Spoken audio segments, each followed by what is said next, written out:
Hello, my name is Silikuni or Hida and welcome back to my channel. I'm a creative being and a mess of an artist and I take you along onto my art journey.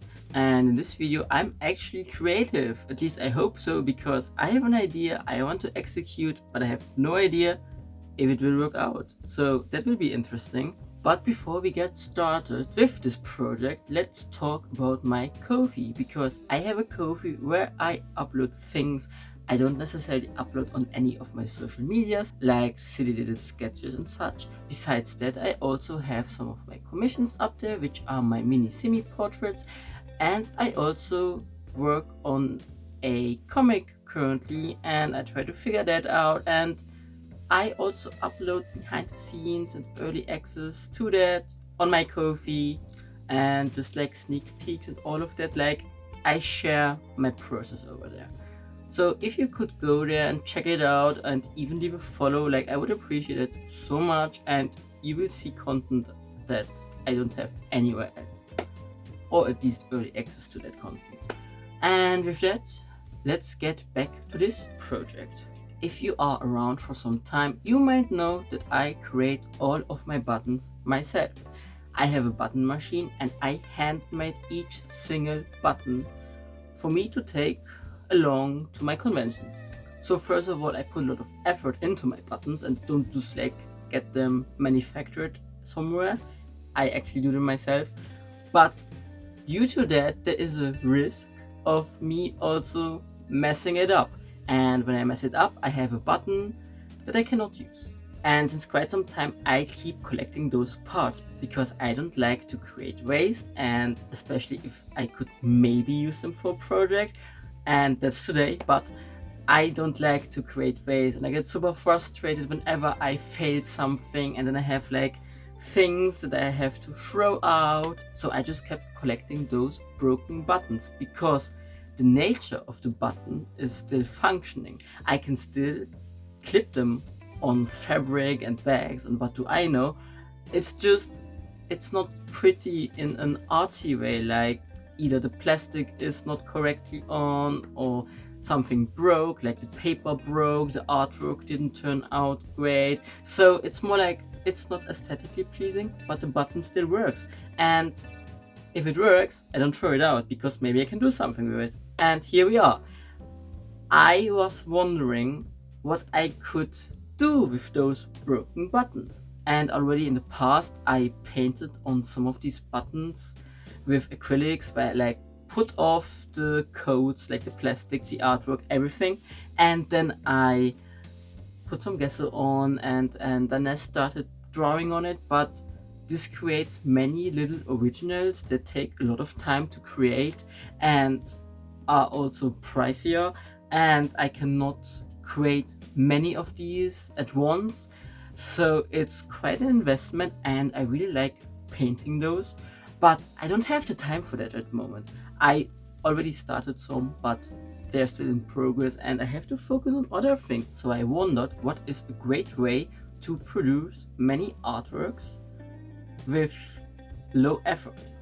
So my conclusion was patches. Patches is something I can create very easily. Of course, some of my patches I order because they have very detailed designs and with many different colors and shapes and all that, so I just order these. But I have a bunch of patches that I create myself, which are lino printed. So I was like, I could take some fabric, create very small lino cuts, and then print onto that fabric, and that fabric I can glue onto those buttons. And like that I could easily upcycle those buttons, have a nice cute artwork on top of them, and I don't throw them away. Like I made something out of them, and I am stuck with this idea since quite some time, like since some weeks, and now finally I get to record this video because I also wanted to take you along to show you these buttons. I will call them patch buttons. I have not seen anything alike so far, so I have no idea if this already exists or not. Let me know if you know about them, because I couldn't find anything and I just like thought it would be a cool idea, so here I am creating those. And as I said, I have no idea if everything will work out, if my idea makes sense. I have no idea what kind of problems I will encounter and how I will solve them, because so far it's just me creating linocuts now and then printing on fabric and then just going with the flow. So let's get started. Before I could start working with the lino though, I had to come up with a design, which I would first sketch down. For that, I used little paper circles that always come with the plastic foils to make the buttons. The sole purpose of these little paper circles is to separate the foils in piles of 10, so usually I would throw them out once I don't need those anymore. Yet since they're cut to the same size as the foils which I use for the buttons, they somewhat have the right size though. So they're perfect to play around, doodle down some different ideas, and have something at the end that's very close to the final product. I for sure had to size it down a bit more, but it helped me to somewhat get a feel for the size and to see how much detail I can put into it so it still remains readable. At first I had the idea to make a crow. I really like crows and ravens. I think they are super silly and I also like the aesthetic a lot. That's why my first result is this little guy. I kept it also very simple for this one, and I don't know if at this point I already designed my little crow guy for my Trinket Collectors Club, but they are very similar. So they for sure somehow inspired each other. Either this one, the other one, or the other one, this one, but there is a connection between both of them. Then for the second design, I approached the idea of the crow differently and I tried to draw a portrait of a crow while still trying to keep it fairly easy. Yet because I already have a linocut of a crow though, that is very similar in style and it's also a portrait of a crow looking to the side, I didn't really vibe with it as much. I didn't want to have the same kind of linocut, just slightly different and in another size. So I was not really intrigued by that one. So for my third try, I kept the crow, but I added some writing to make it a bit more interesting and also to get back to my Trinket Collectors Club. My main idea for this club is to have silly little creatures from the streets who love to collect trinkets, like crows and raccoons. Later on I also added a pigeon to my lanyard line. But there is so many more little animals I want to add to this line. And if you buy one of these lanyards, it gave the feel of like you choosing one of the little creatures, little animals, and them just being little teams. So you would actually choose to be part of one of the teams, which is then Team Crow or Team Raccoon and all. Which then led me to the idea of having little team buttons. And if that one would work out, if like I would be excited about this idea and like how it looks like, I could then make little linocuts of different animals. I still think it's a fun idea. I just didn't vibe with it at that moment as well. Why I didn't choose it, but I like the thought process. Maybe I can execute it differently for another project or for a similar project, but the idea is there, just not this time. Yet one of the animals I still want to add to this line, and is one out of many, is an opossum. And that's why my next sketch was an opossum. And in addition to it existing, I gave it a slice of pizza, which it maybe just found in some trash and is now devouring it. And then I just added the text "feed me" because I thought that would suit well, first of all, and I also love food. So having a button that just says "feed me" is something that suits me very well and would also make me very happy if people actually would react to that. So I went with that idea. I thought it is funny enough, I thought it's cute enough, and it has also a message and a concept. And that I liked a lot. Compared to all the other sketches, it is a bit more cluttered and has lots more detail, especially also with the writing. It's very small, and then the slide of pizza, it has a lot of detail. So I had to really make sure that everything would be readable, and I also had to execute that when cutting out the lino.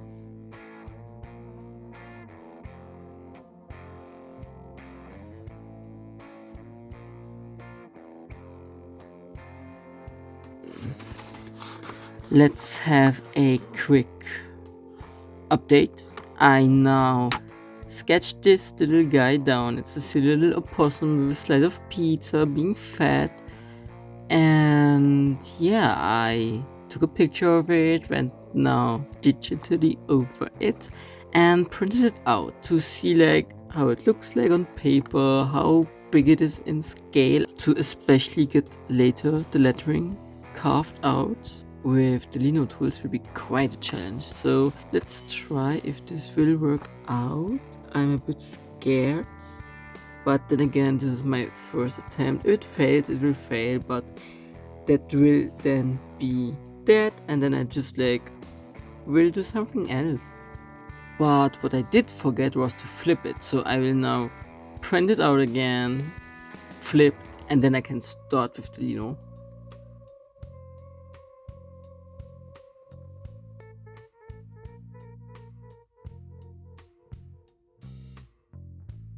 Finally, I flipped the design. I cut it out and then went with a pencil over the whole backside and just draw everything black. Like this, I could put the pencil covered side on top of the lino and follow the lines on the other side with a pen. Due to the pressure, I would then transfer those lines onto the lino, and that would then show me my sketch and where I want to carve and where I don't want to carve and where what is. And that's actually a very easy trick for whenever you want to transfer a design onto something else, but you cannot do so with a light table or with a printer. So it's applicable for many more situations, like if you want to transfer something onto a canvas or such. And once I completely transferred it, I went over some areas with a pen in addition to make the lines clearer for me. Like that, I could refine everything more and I could finally start carving.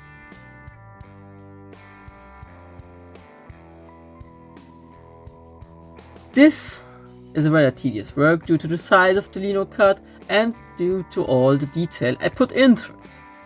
I had to be very careful to not cut anything out wrong and also not to cut into my own fingers. It's also good to be patient and take care of how much force you use, because if you use too much, you can easily slip and either cut too much into your design or into your own hand. And the latter is rather painful. I talk out of experience, and it will for sure not be my last time, because I'm very clumsy and I, for example, also regularly cut myself while cooking. It's just part of my life. At this point, I usually manage. Yet, if you cut lino for the first time and such, please be careful, because too much force is not necessarily good.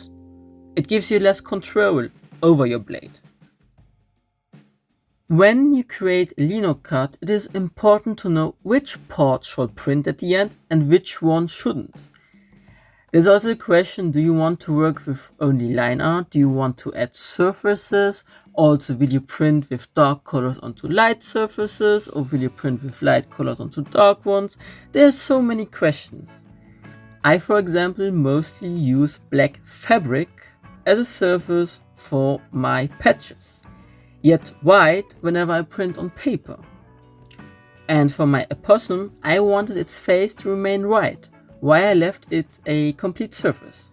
Like that, when I would print onto my black fabric, I would add white color, like white paint, onto the face, and when printing, it is white. And for the rest of the body, I only kept the line art. There is many different ways on how you can cut out the same design, and that's really about the question how you want it to look like at the end. Yet it can be very confusing, especially at the start, because you have to think around all the time, think somewhat in negative, and keep in mind what you want to cut out, what not, and to think how it will look like when printed, when you cut out this or that or this not and whatsoever.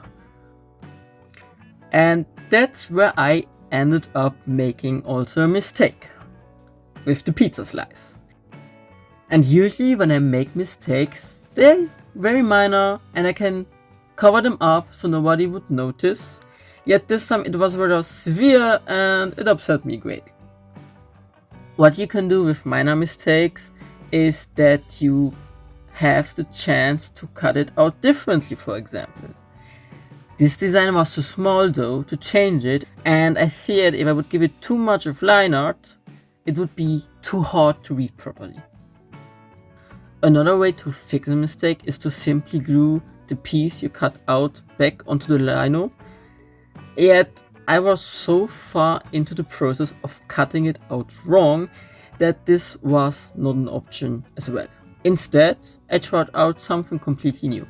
I decided to completely cut out the area which I messed up, which was the pizza in this case, and then on a new piece of lino, I would recreate this pizza slice.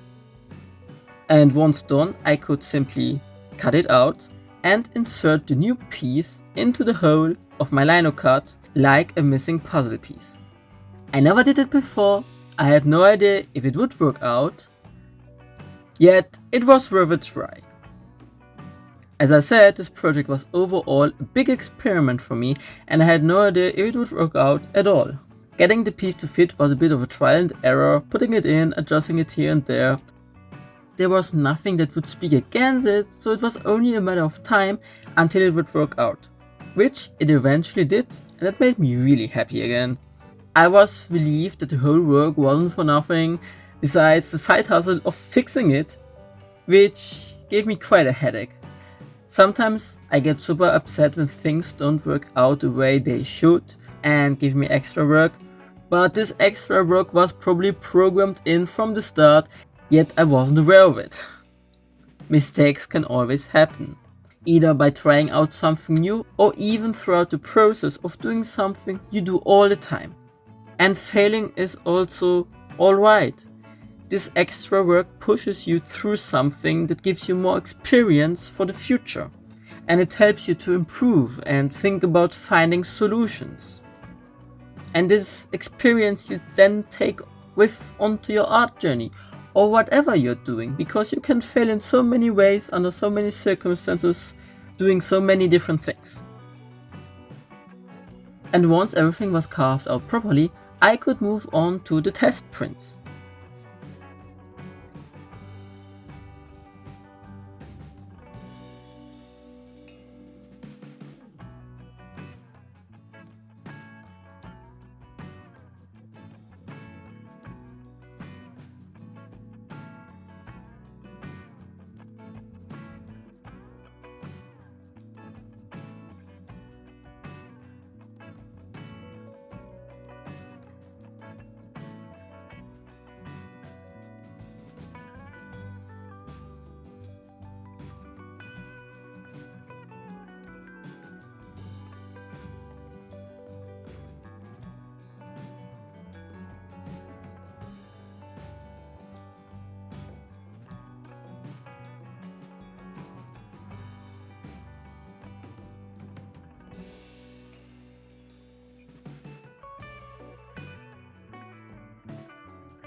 We have the first test print, and I just think this fabric is not good to capture a lot of the detail because it has like this texture on, which you can also see in the remains of the color on the linocut. So I will switch the fabric, but I might also go in again and adjust some things. I feel the feed me comes through well. I just want to like make some lines a bit thinner, maybe. I have to see, like especially the tail, and also separate the tail with the cheek, like I forgot that. But for the rest, I think I'm on a good way.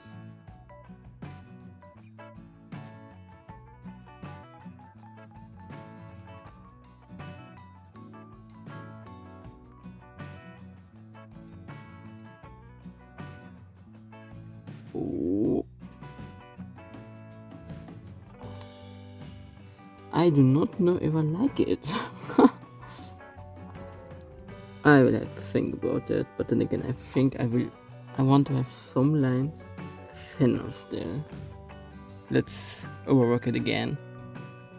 Third try. Well, it would be nice if the third one is the last one, since 3 times the charm. Okay, let's see how this now worked out. There's something that I don't like and I can't point it out. Try number 4. Oh, this already looks much cleaner. Okay, I will now clean up the area here a bit more. Maybe the tail slightly some more, and I can also this much more out. Maybe the hands, and maybe I can manage the hands, I will see. We are at try number 5. Oh, it looks already better. Oh, yes. Once I was satisfied with the test prints, I moved on to the actual prints, and for those I used my usual fabric paint and simple black fabric from old t-shirts.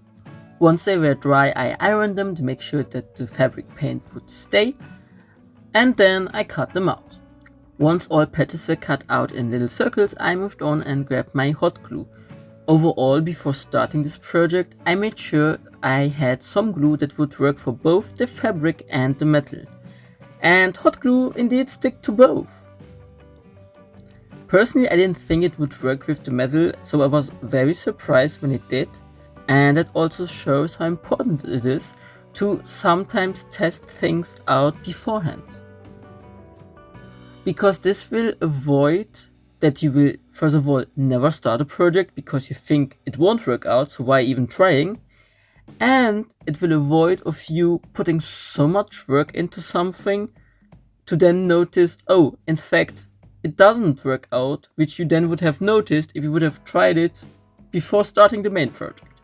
I hope this somewhat makes sense, but it helped me to know that the part I was a bit skeptical about would actually work.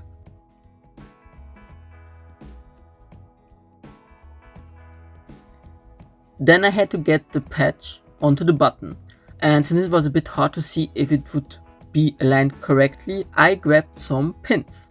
And in fact, I used 4 pins, which I would put through the fabric on both sides and then also on top and bottom to somewhat create a frame into which I could put the button and also align it properly. And once the button was in place, I started to fold the edges of the fabric over the button and hot glued everything down. This step also took some time, so I was just sitting there working from button to button until all the patches were glued on. I also noticed that the design itself was still a bit too big, and that's something I cannot change because I cannot simply scale down the linocut, so I just had to make sure to not stretch the t-shirt fabric too much, to also not stretch the design even bigger, but it still worked out. I also made sure to be very careful around the area where the text is to make sure it is on the button, because this is one of the most important parts of the design. Overall, for the first time trying out this method, I'm very happy. It's something very different and new. I am not vibing 100% with the design. I still think it's very cute and funny, and for the first try, very cute, and it also fits. As I said, I didn't see anyone make such buttons before, but if you have seen such already, please let me know down in the comments, because I am super curious. I also hope I could inspire you to either make your own patch buttons or to just overall create something new out of something that broke or something that you would have thrown away, besides still being somewhat functional. For the rest, check out my Ko-fi if you want. You can also subscribe to my channel if you want to see more of my art, or if you overall want to follow my art journey. And if you have any questions or feedback, please let me know down in the comments. With that, thank you so much for watching, and I wish you a good day or night wherever you are. Bye!